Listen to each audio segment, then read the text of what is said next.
preparing your meeting for Facebook Live. 1 2 1 2 1 2 1 2 1 2 3 4. What's going on?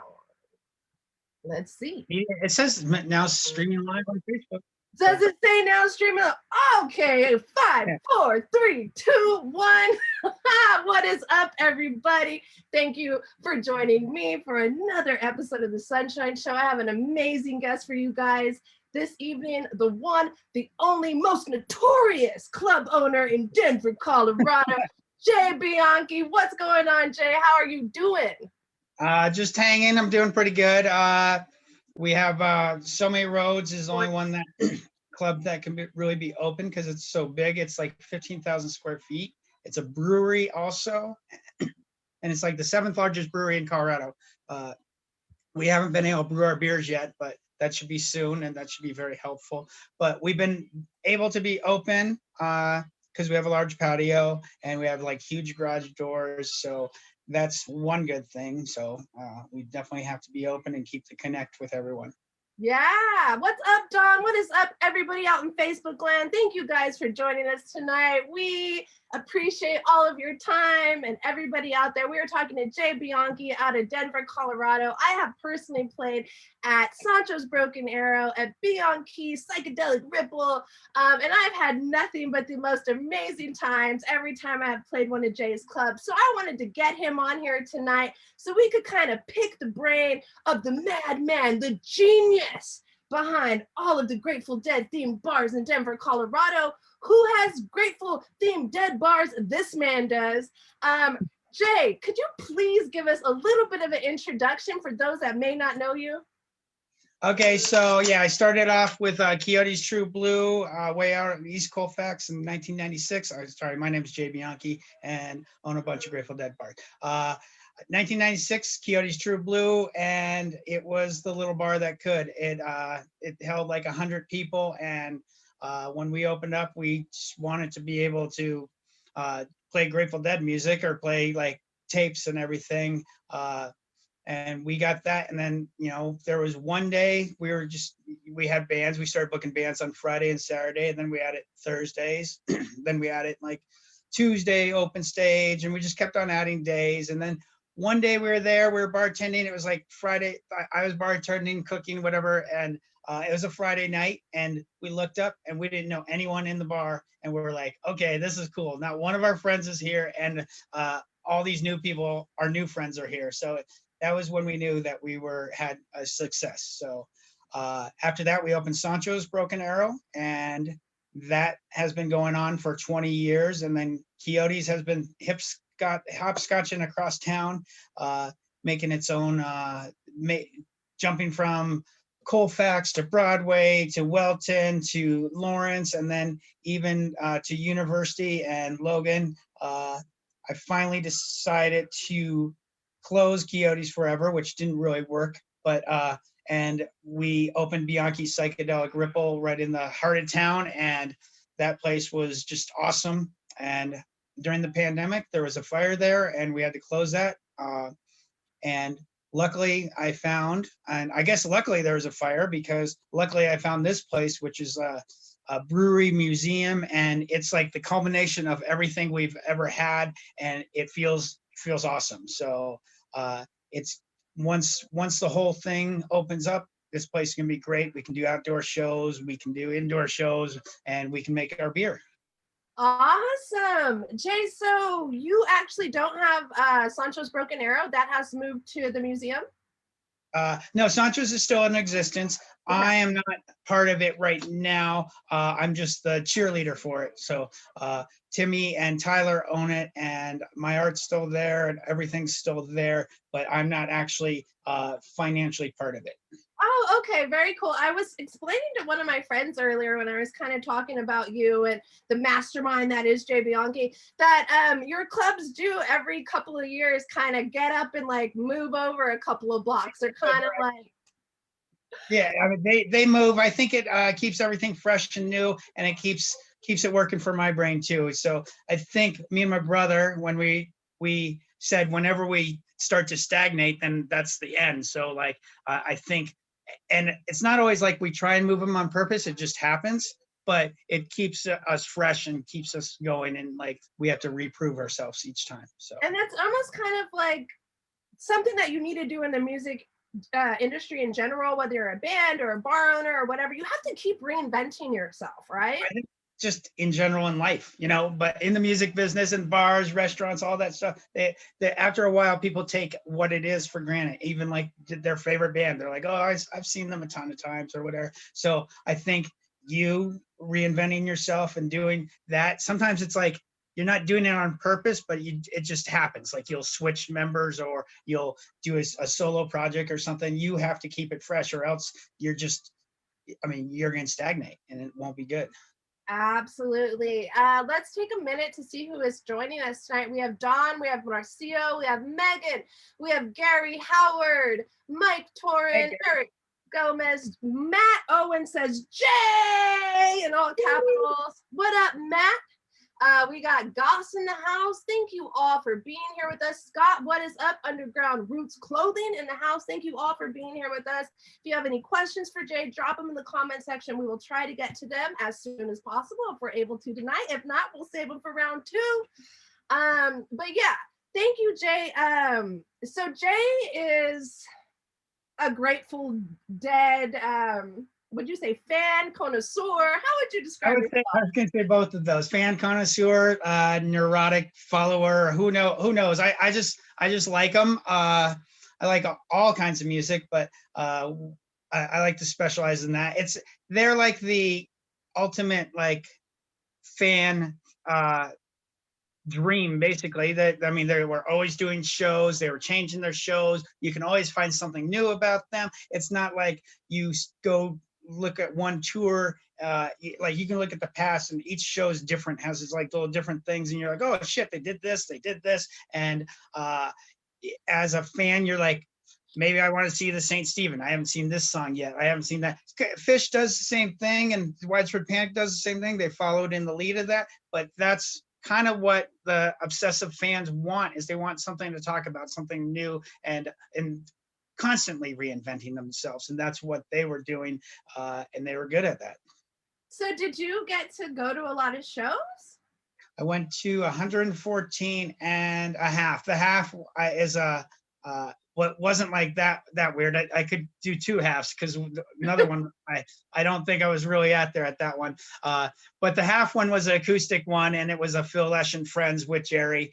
So I count that as a half, and I'm not counting any of I only count the shows that were Jerry Garcia and that thing. There's been a bunch more after with Dead and Company and Further and all that stuff. But 114 Grateful Dead shows. And if 95 would have been a full year, it would have probably been like 150, because I bought every ticket for the thing. I guess I was nervous that they weren't going to play again, so I bought every ticket, but that didn't happen. So wow, Jay, that is it would have been crazy. So I don't think I would have survived that one. So maybe that was lucky for me. So were you basically like, you would just travel around with them? I was actually pretty good. I wasn't like I would make sure I went, and so, like every tour I'd see at least 3 shows. So I like pick 3, and then sometimes I get like one tour I did like 5 shows, another one I did like 6. But I was more into making sure that I did my work. I would fly out, see a show, and then come back. It seemed like that was most cost effective for me to get there and then get back fast and get back to work. So I never wow. So were you, or have you been able to meet any of the members of Grateful Dead? Do they know about you, the great Jay Bianchi? Yeah, they do. Vince Welnick played at our place, and actually we got the name Quixote's True Blue because I wrote him a letter because I was worried about him, and he wrote me back and he told me about a song that he was writing, and the key lyric was, "No fear, no hate could be greater than the size of the love that I'm seeing deep in the eyes of all my friends True Blue." So that's how Quixote's True Blue came up together. I wrote him the letter. I got a letter back, and I was like, saw VW on it. I was like, I don't know. I didn't think it would he would possibly write me back, but he wrote me back, and I was inspired to open a bar, and then I eventually had him play with me. I had the Rhythm Devils, Billy and Mickey play. We did a show at Fat City, and one day on my mom's birthday, she had died that year. She died on Easter that year, and Phil Lesh was practicing across the street at the Fillmore, and the power went out at the Fillmore. And Ryan Adams was there, and he kept on coming by and playing pool and checking out and getting a drink. And he kept on going back and telling Phil, he's like, Phil, there's a Grateful Dead bar. They're like, they have a whole wall for you. And he's like, oh, I don't think I should go. He's like, no, you have to go. And finally he came by, he played pool with my bar back, and one of my bartenders, and the management came up to me and they said, hey, Phil wants to play here. Can he do that? I said, yeah, but let's have him, and this was at Sanchos. I was like, let's have him play next door at Dulcinea's, because there's a stage there and microphones and all that stuff. And the guy's like, everyone's gonna leave here and go over there. I was like, yeah, I'm okay with that, because I mean, it was my bar too, and so it was cool because this made me believe in spirituality with my mom's birthday and him showing up and playing. It was definitely opened my eyes to the whole spiritual thing of life and everything. So that happened once before on Jerry's birthday, something strange like that, where the power went off at the Fillmore once again before, and Dark Star Orchestra was playing, and they ended up playing at Quixote's on Jerry's birthday. I didn't have a band booked on Jerry's birthday because I was like, okay, Fillmore won, and they can have the show. And it ended up, Dark Star Orchestra ended up playing at my bar. So on August 1st, Jerry's birthday, and July 14th, my mom's birthday, the Grateful Dead Vibe ended up playing at one of our places and made it happen. So there's definitely magic. Wow, no, it's very manifest destiny, sort of like you built this whole shrine, let them come, and it seems like they definitely flocked, right? Yeah, no, it was like, okay, yeah, we definitely had the Field of Dreams kind of idea on that, and it's like we were like, okay, this is what happens, this is what we wanted to happen, and it was a great affirmation of what we were doing. Wow. So Jay, could you verify whether or not you are one of the main collectors of Grateful Dead memorabilia in the world?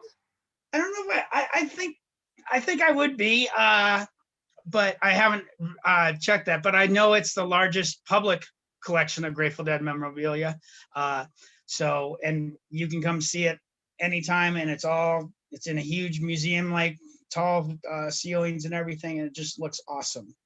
It's incredible. I practice walking in there every now and then. I was like, oh, this fucking looks badass, So and everyone that walks in is amazed at the new place. So Well, I remember just being at Sancho's Broken Arrow and seeing, you had that whole side room past the what is that, hockey, the air hockey, or yeah, the air hockey, yeah, foosball and all that. foosball, air hockey, in that back area, and you had a whole merch set up specifically to the Grateful Dead, with mugs and hats and shirts and bears and just anything you could think that of. was more at Bianchi. That was more at Bianchi. Oh yeah, Bianchi. Yeah, that has that. So not just the merch area is bigger, but yeah, we have a huge merch area, and that's kind of our secret weapon, to sell merch there, because people love buying the merch. So and it's fun, and I like looking at it because I get first dibs on everything. So it's great for my obsession. So every morning, do you wake up and get on eBay and start scoring through to see what you can find? I try and avoid it for a little bit. It seems like there's someone that usually approaches me with some stuff before I have to do that, and then I talked to a bunch of the people that were usually sell stuff on tour this year, and because they all couldn't sell it, I just bought all their stuff and have it now here. So nice. Helping them out, and they're helping me out. So do you have a website where people can go on and buy your merch and stuff like that, or? Yeah, SoManyRoadsBrewery.com. There's a general store, and you can buy merch on there. So Many Roads Brewery.com. Yeah. If that's not correct, guys, I will fix that as soon as we get off this live stream. Oh yeah, that is very correct. Oh, that's a nice site there, Jay. Yeah. That looks real good. So can you tell me a little bit about how this pandemic has affected you and your bars, your employees, et cetera, et cetera? It's not been the best thing. It's kind of it's gets a little depressing not being able to do, like, having all these tools that you use to make people happy and not being able to use them. So but it made us be a little more innovative, and I think and I guess as a result, we had to close down Bianchi Psychedelic Ripples. Someone broke in and was hanging out in the green room and What? started a fire in there, and there was a fire in the green room at Bianchi, and we had to get out of that place, and we had to move somewhere else. So we had to find a new place, and luckily, this place, this brewery, someone vacated it because they had contracts to make beer and they weren't selling a bunch, and so I think we got a pretty good deal on it. And I don't think if the economy was humming as usual, we would have ever got this place. This place is awesome, and it's huge, and we're going to be able to make beer, and we're going to be able to do a bunch of more stuff than we ever were able to. So it has affected me adversely, but there has been some luck and some charm, and it's some newfound serendipitous acquisitions because of that.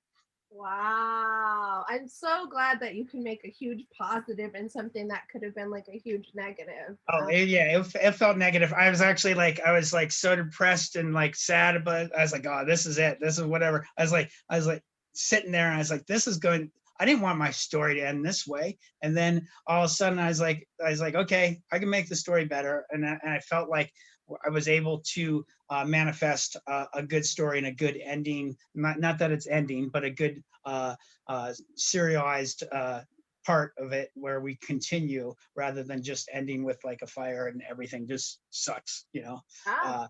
And yeah, so I felt like I had to do that just to make my story good, you know. Yeah, and It would have been a bummer. I wouldn't want to read it, and I'd be like, oh, this sucks. you are a man of many stories. Let me see. There are a lot of people out here giving you shout outs. They are saying you are the legend. What is going on? Jason says, big up to the legend, Jay Bianchi. Oh, thanks, Jason. Jay Lane said, Bianchi is a legend. Nice. And Jason wants to know when he can play at the new place. What band is he? Jason is in a band called Ross Rebellion. Rock's Rebellion? Where are they from? RAS, Ross Rebellion. They are out of the Monterey County area, I believe. If I'm wrong, Jason, you can put that in the comments. But they came out to my place about a month and a half ago. I had like a social distance party, and they came out and played, and they were fucking badass. But yeah, they're out here in California. Cool. Yeah. Whenever they're ready and they want to travel here, and it feels like we'll make sure we get them in. Ross Rebellion. I mean, I can give him my number or my email, and he can email me. So jbird@quixotes.com, jbird@quixotes.com. And if you want to text me, 720-849-8458. Now everybody has Jay Bianchi's cell phone number. Let's all text him at once. Let's see. Matt Owen says, let's get some Admiral Punk brass band in that joint. That's cool. Where are they from? Where are you guys from, Matt? And Gary Howard, thank you so much for tuning in and hanging out with us. Gary Howard, awesome drummer. You should meet him when he comes through. When you come through. Yeah, I would love to. He says it's drummer. Gary's awesome. He's great. So, Jason, can you text me that? I will text it all to you, Jason. Sure, I will text it all to you. Jay, I want to know, what does it feel like to be one of the Oh, wait. Matt says they're in Nashville. Nashville? Okay. I'm gonna write their two names down. What's the Ross? So Ross Rebellion, RAS, and then Rebellion, like we're being real rebellious right now. Okay. Ross Rebellion, and what's the other one? Something. And then Admiral Funk Brass Band. Oh, okay, cool. Admiral Funk. I thought that was Admiral Punk. at first, punk brass band. And I then did who not- is this? Oh, let me It turn says, down my let's get some volume. Admiral Punk rap. Sorry, guys. Matt Kokuza. Hey, Spoon-Fed Tribe. is that Spoon-Fed Tribe? That's Spoon-Fed Tribe, right? Spoon-Fed Cool. Tribe and the motherfucking yes. Yeah. Oh yeah. Cool. Oh, and Speak the Rebel. Everybody wants to play up in your joint, Jay. Okay, well, we get them. We're gonna be able to do festivals. We're gonna be able to do like we can take all the garage doors out. They're like 20 feet by 20 feet. Pull them up, and we can do big, huge festivals and keep the admission low and be able to pay the bands good. So Yeah, awesome. Matt says what's up. Megan says what's up, Jay. Megan, I'm doing good. Very cool. I saw here where my friend Megan, she said, let me see if I can find her comment. Megan, are you still there? Did you say that your parents were deadheads? If you're still here, drop that there for in the comments. I can't see your old comment. But my friend Megan, I think her parents were also deadheads. So that's really cool. Everybody just has nothing but great things to say about you. Everybody's super stoked to play at your place. Yeah, guys, thank you. I am so stoked to have Jay on here tonight. He's one of my favorite people of all times ever. Like when I met him, I told him we're gonna be best friends, and I kind of stalked him until I made sure we were best friends. And I would call him and be like, "Are we still best friends?" Yeah, you were good at that. And he always thought it I was. thought you were faking. I didn't trust you. He didn't. He thought it was a ploy. He's like, "You just want to play at my bar," and I'm like, "No, I think you're the coolest person alive." So now that we've established this, you guys know me and Jay are best friends forever. Oh, wow! And I wore my Grateful Dead shirt tonight for Jay. And if you guys want anything Grateful Dead, you hit up this man. He has anything you would ever need. And all of his bars in Denver are just the funnest. And I've been noticing that you guys already have live music at the new place. I saw Fleeb was playing there the other night. Yeah, we do that. We keep everyone outside. It's usually better with when it's not that cold. So sometimes we have to cancel shows if it's too cold or whatever. But we get it through, and we get people listening to music. So whether it's 20, 30, or sometimes we do the live stream, or 600, we want to produce the music for you and be able to get you that vibe. Because that live is where it's at. So and Fleeb's awesome bass player. You're a great bass player, but Fleeb's he's in a 4.0 fish band, and we have 3 days in the saddle, rocking it like at least once a month. And we're kind of just keeping it all chill, and like we're not like pushing the bands to have too many people. We're just need our 30 people that makes it work. Yeah. So you were telling me earlier, I love you too, Eric. It has been a long, strange trip. Roly. You were telling me earlier that you actually have food, or you were actually cooking food at the new place, right? Yeah, we're gonna have to be jack of all trades. I don't get basically my calendar from 2020 is pretty much blank a lot. So we're concentrating on cooking some good sandwiches, wings, and all that stuff. I'm doing it because we're not.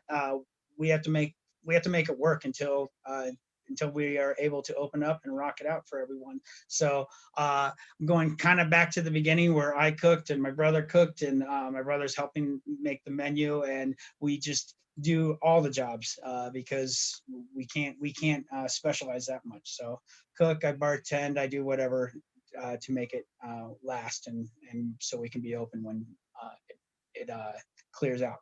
He's the most humble bar owner in Denver, Colorado, folks. Which leads me to my next question. How does it feel to be the most notorious bar owner in Denver, Colorado? Maybe the whole United States, eh?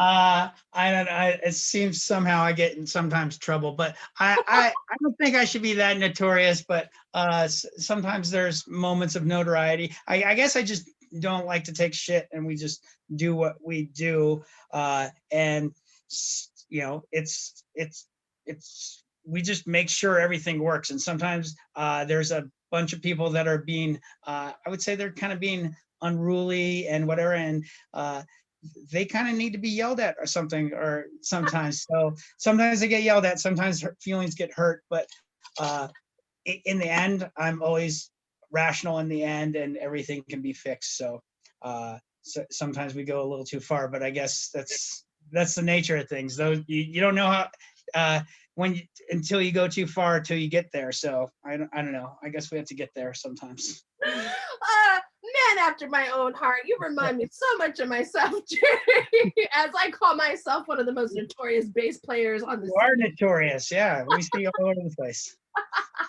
Oh my goodness. How long have you lived in Denver, Jay? Since 71 is when my parents moved here. So pretty much all my life. Okay. Yeah. So you are born, raised, and gonna stay. No, I was born in California, at Fort Bragg, California, Mendocino, and then my parents moved here. But I don't remember California that way. So I mean, I've been there since, but I didn't remember it when I was a kid. So What are your favorite parts about Denver? I don't know. I kind of stay in my little area, my bars. But I mean, Red Rocks is obviously one of the favorite parts about Denver. The mountains, but I think I'm like more of a city boy. So I stay, and the music scene. The music scene's awesome. It's always moving and changing and adapting. But we try and keep it a little like a stability here, and so that wherever it goes, you can still come back and find something familiar too. Nice. Yeah, I will be honest, the only times that I've ever spent any time in Denver are when I'm playing your clubs, and I don't really go anywhere or venture outside of your little zone or area too. So I'll have to come back to Denver and check out the rest of Denver. Let's go to Red Rock show together and figure out. We'll do an after show after that too. Yeah, that'd be dope. We totally should do that. So can you give us a little bit of information? I mean, obviously you love the Grateful Dead. Okay, I get that. Do you listen to like any other music? At Sanchos has a pretty good jukebox. I mean, Stones are my favorite band. I love the Stones. I mean, I like the classic rock. I mean, with my son, I'm listening to, you know, he gets me listening to the hip hop and all these other things, which I'm not always totally impressed with, but every now and then he shows me things that work. But I'd say classic rock. And when I owned Cervantes and all the other clubs, we bring music in every day. So I think we saw a pretty good variety of music. So whenever that wasn't playing, it would go back to Grateful Dead. But Stones would be my favorite. I love Queen. I love Supertramp, all those bands, Fleetwood Mac. But for the variety or finding a new every day in someone's old music and reinvesting in it, I'd say the Grateful Dead is my go-to. Yeah, I would say so. Yeah. Do you have a record player? I have a record player at my house, and I go into like moods where we start playing records. I got a tape player and all that stuff too.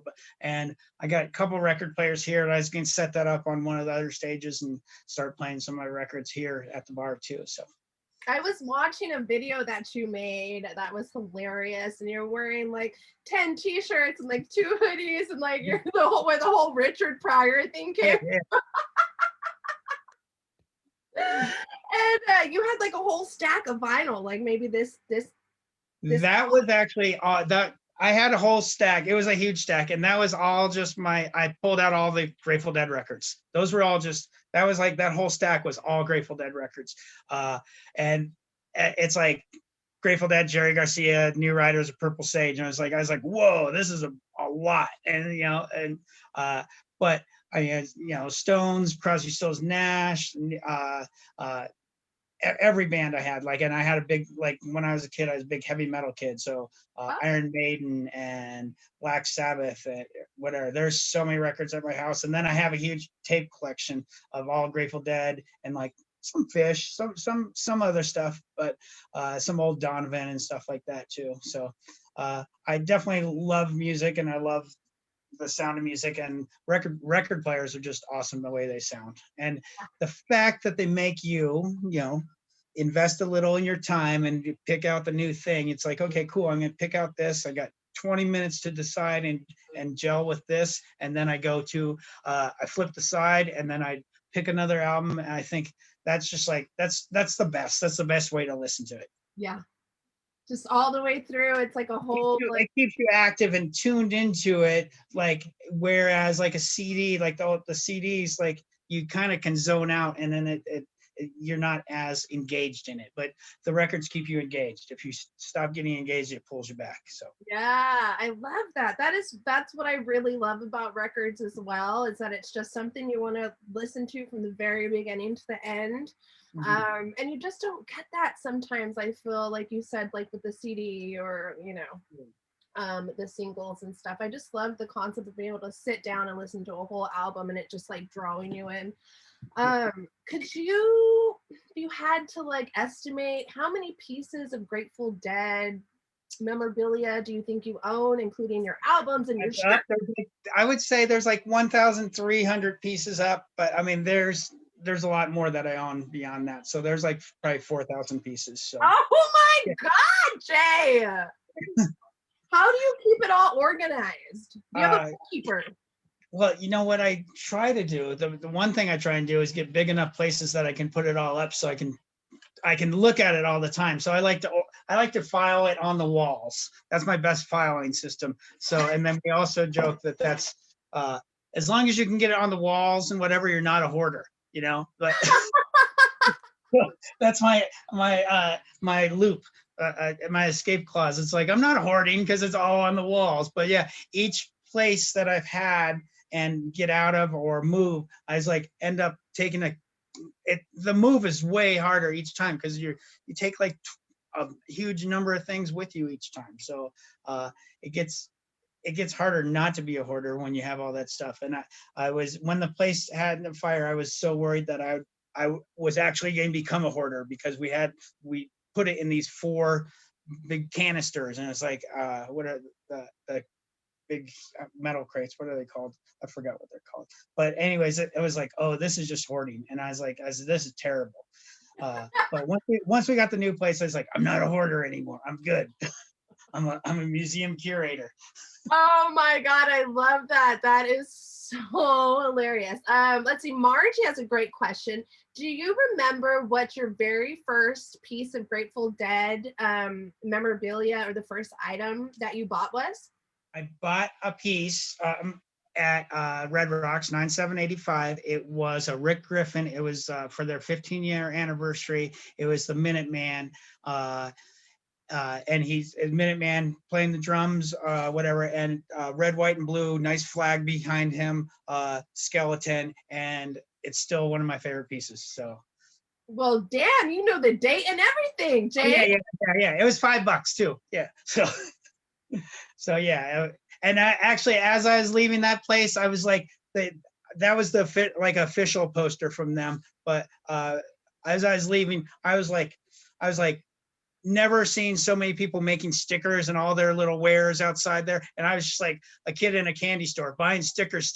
And like one guy saw me and with all my stickers and my poster and he's like stickers. And he's like, more stickers. I was like, yeah, give me stickers. I was crazy for it. I was like, okay, this is it. I'm gonna be a maniac about this. And it was the mania had set in right away. Immediately I was like, as much as stuff as I could do, I was going to take. So oh my gosh, Jay, do you remember what your first Dead show was and how much the show cost?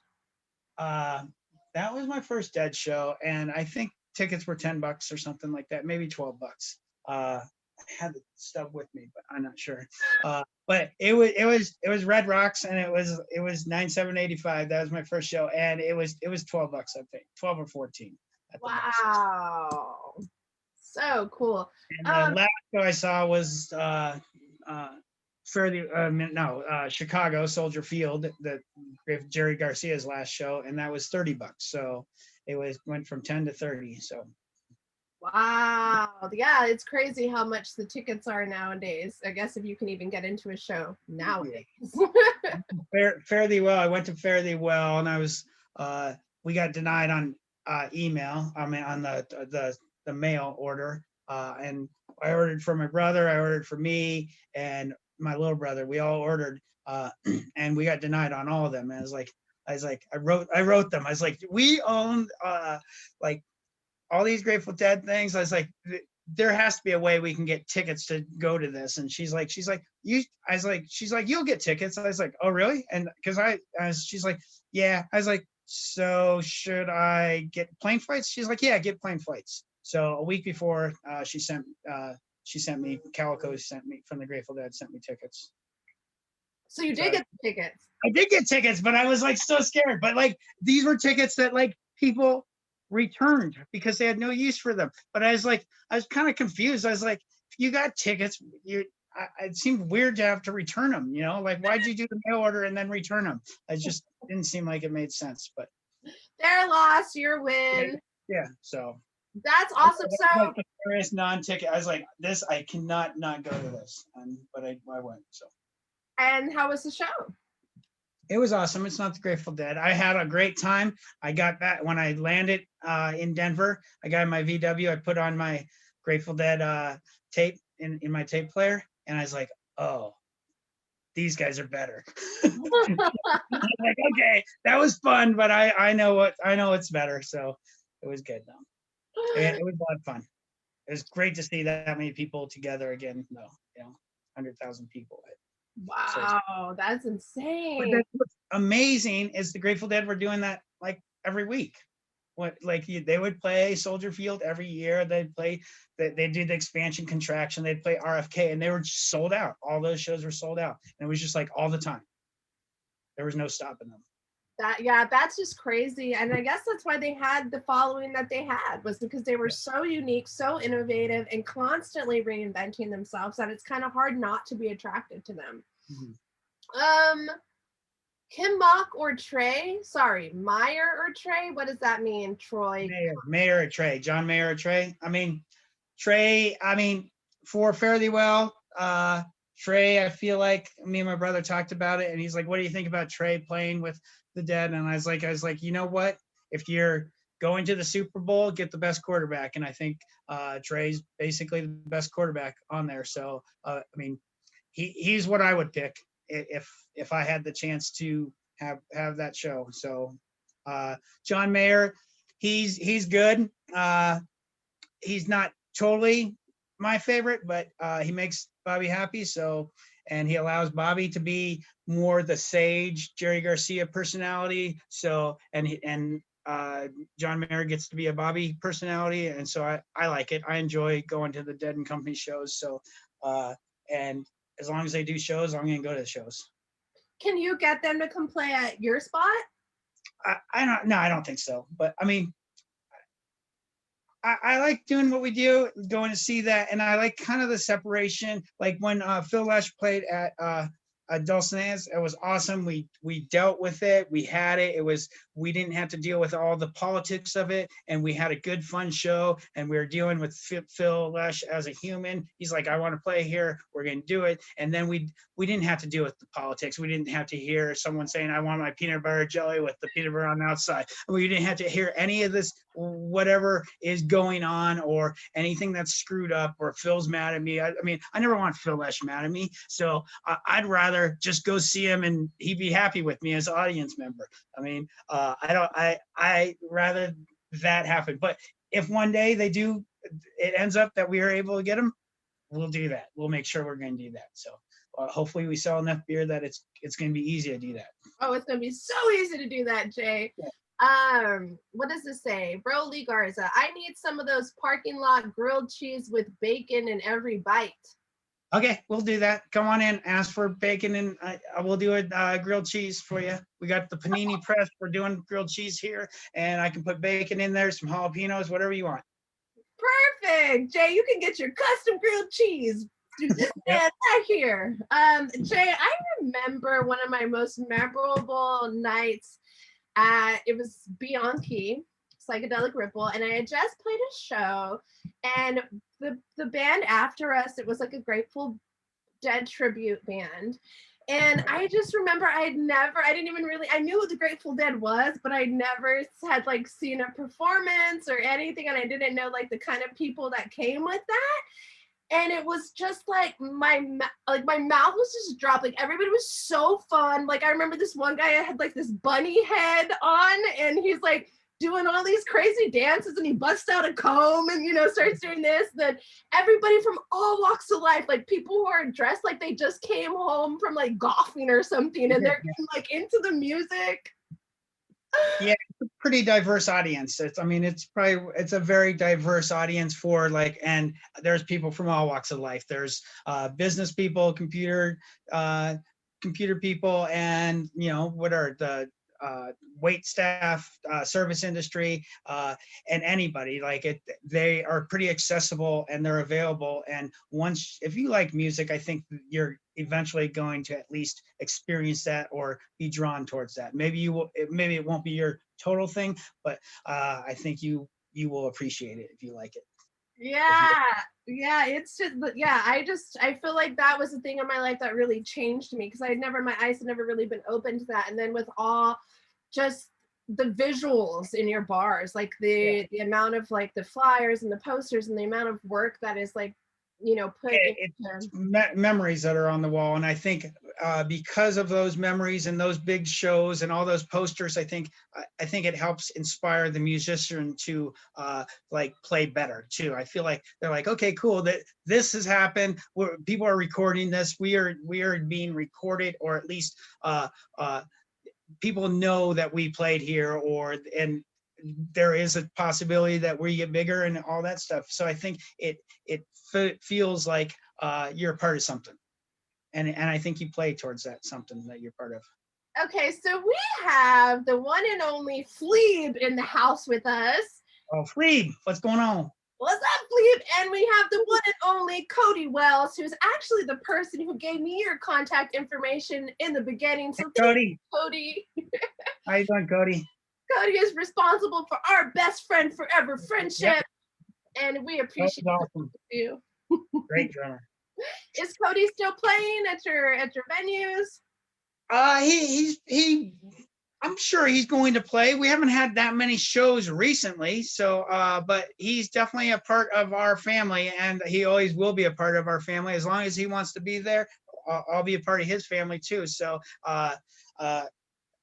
he always does good things, and we hope to see the Magic Beans. We hope to see his other projects, his side projects. This place is awesome. It would be awesome for him to be here, and I can't wait to see him drumming here again. Yes. Who is Ramon? What does that mean? I don't know Ramon from that, but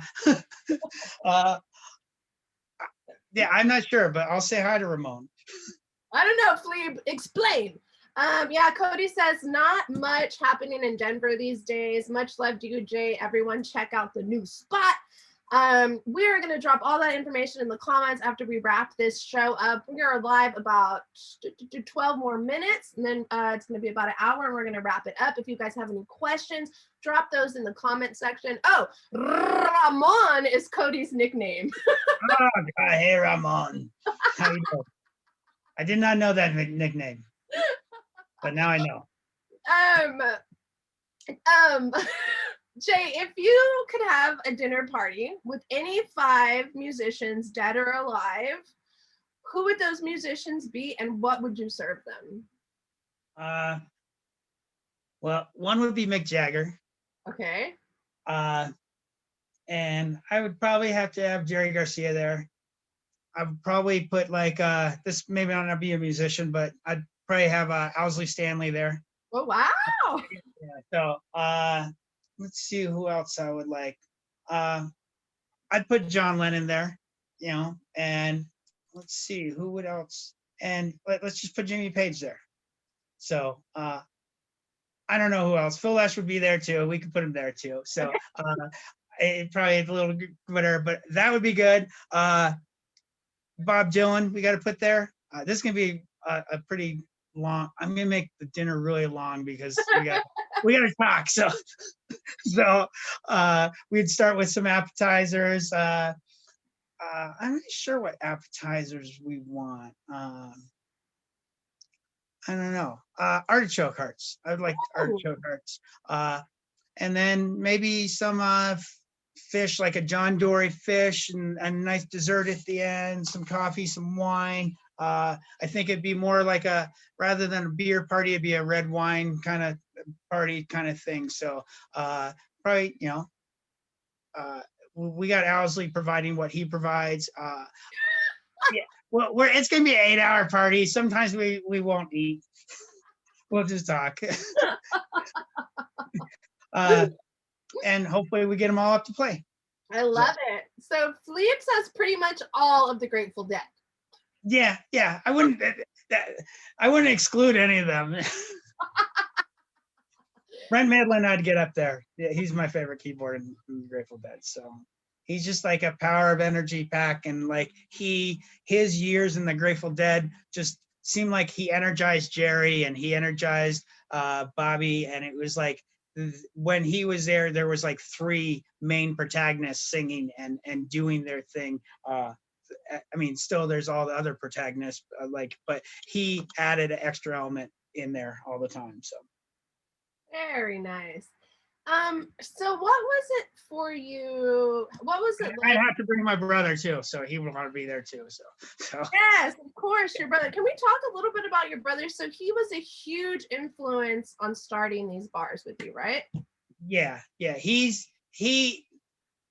I'm a big Grateful Dead fan. He's like the biggest Grateful Dead fan, but like he was like he would bring everyone with him. He would get everyone rowdy. He was like head cheerleader, like I was like behind the scenes kind of guy, and he was up there, and he made sure everyone that came to the bar was like that they knew the Dead, or they would know the Dead, or they had a favorite song, and he read them and like interviewed them and made sure that they were the customers that we needed and that we wanted. And he read them the riot act, and he didn't let them get away with anything. And I know like Damon Wood, who I'm not sure if you know Damon Wood, but he's played with James Brown, and like one of their biggest fights was when Damon Wood said something about like Bob Weir couldn't play the fucking slide guitar, and I think Damon Wood was probably banned from Sanchos for like a year,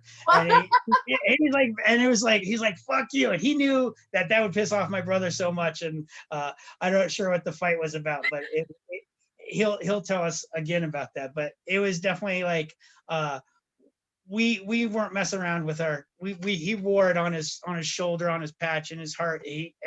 I kind of just let it gathered all the information and collected it and let him do the cheerleading and all that stuff. But he told me, like, when I first saw the Grateful Dead, he's like, you have to see more. You don't know how long these guys will be around. He's like, do it.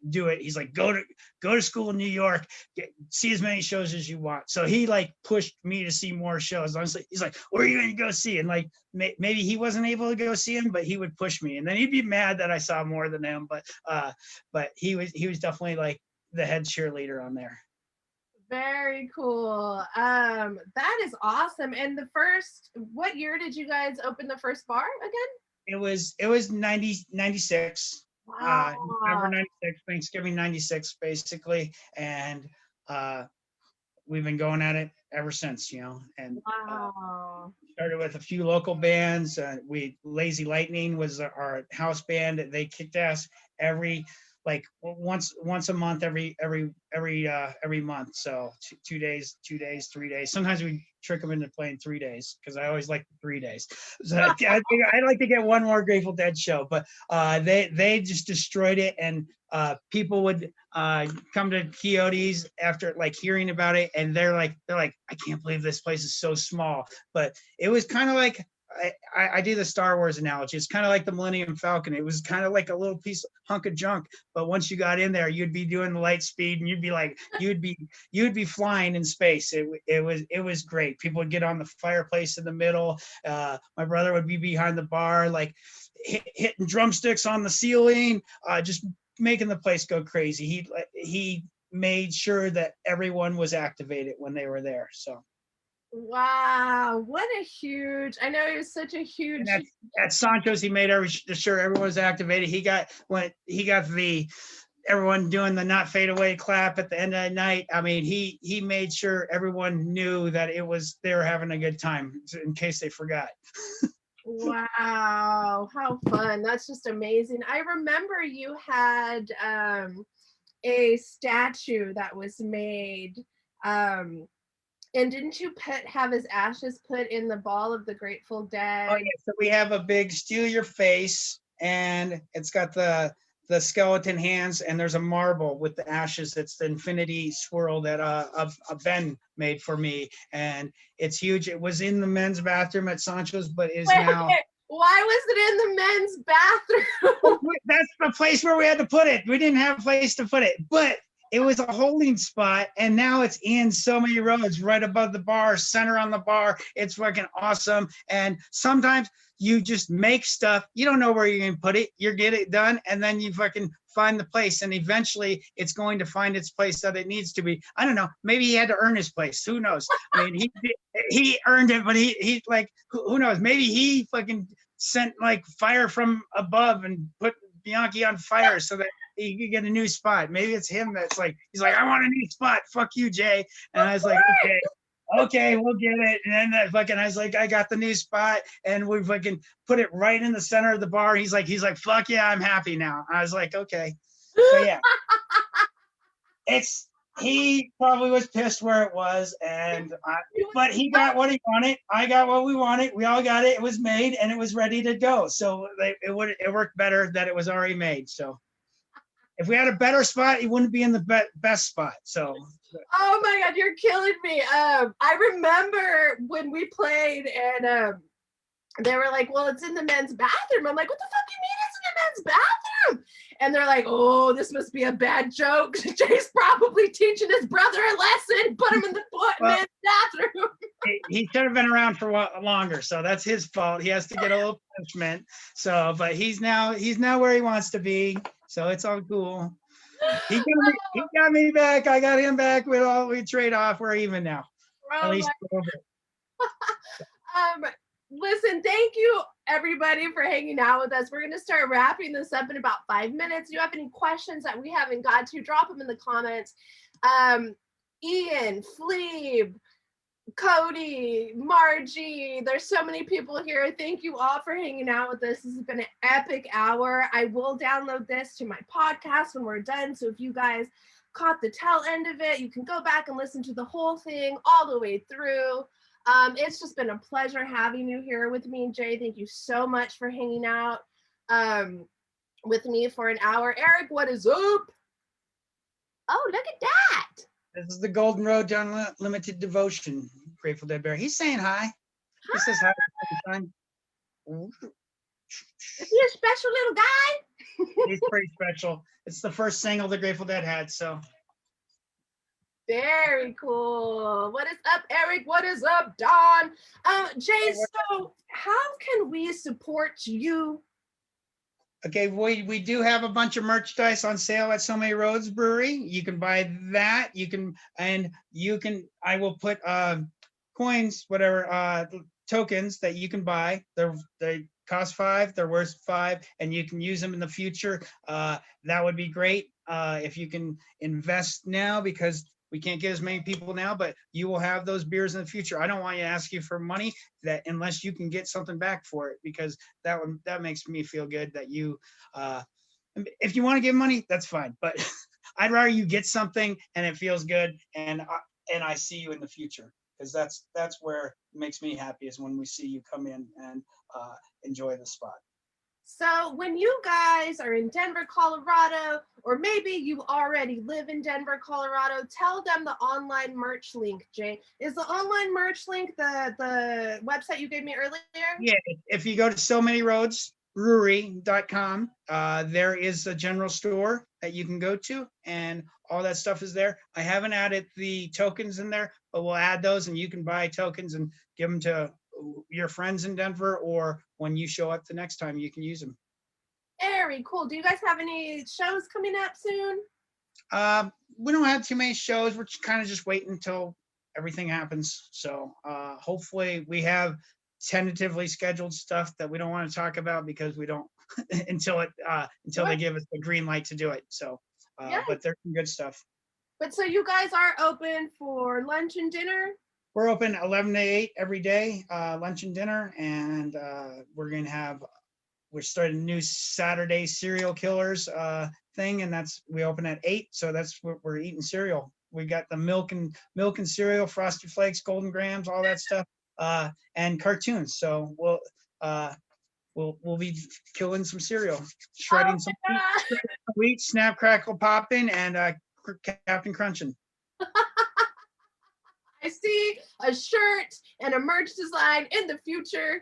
Yeah. That is so dope. And then what about We got our little fuck 2020 fish shirt too. That's for sale if you want that. We got stuff for sale. You'll find stuff, and we'll provide more commercials for you. Very cool. You guys, please go and support Jay. I dropped that link in the comment section. He has a ton of merch for sale. And then if you're in the Denver, Colorado, look up the So Many Roads Brewery. It's amazing. I haven't been there yet, but I can already tell you it's amazing. In 2 weeks, our first beer should be coming out. It'll be Sanchos Broken Ale. So look for that January 12th, and hopefully we can get those into your house.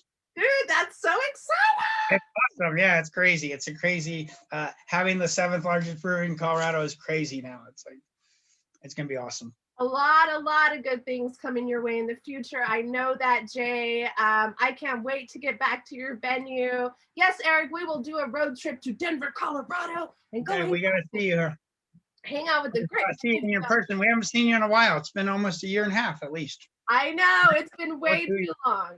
Way too long. Anytime that I'm not in Sancho's Broken Arrow, Bianchi Psychedelic Ripple, or now So Many Roads Brewery, it has been too long. I need to move to Denver. Yep. Very awesome. Very cool. Thank you all for being here with me tonight. We're going to get this wrapped up. Jay is a busy man and he's got to get going, but I appreciate all of you. Everybody's super stoked on the serial killer theme. I think that's going to be really good. But yeah, Jay, do you have anything to say before we wrap this up? I think that's it. I think like everyone just like make sure that you're taking care of your friends and saying hi and making sure you know that they're okay and we're all gonna get through this and it's gonna get better. I consider this like this Christmas was my best Christmas. I'm starting at year 0, so everything's gonna be the best, and I think it can only get better from here. And sometimes it's good to have a restart. And I think maybe our country needed a restart, and I think it's gonna be a good thing. And I have high hopes for the future. Me too. Here is to 2021, Jay. I hope I get to see you real soon. We'll see you. Love is real. Don't fade away. All right. Love all you guys. Love you, Jay. I will talk to you soon, man. Thank you so much for everything. Cool. Thanks. Bye. Bye.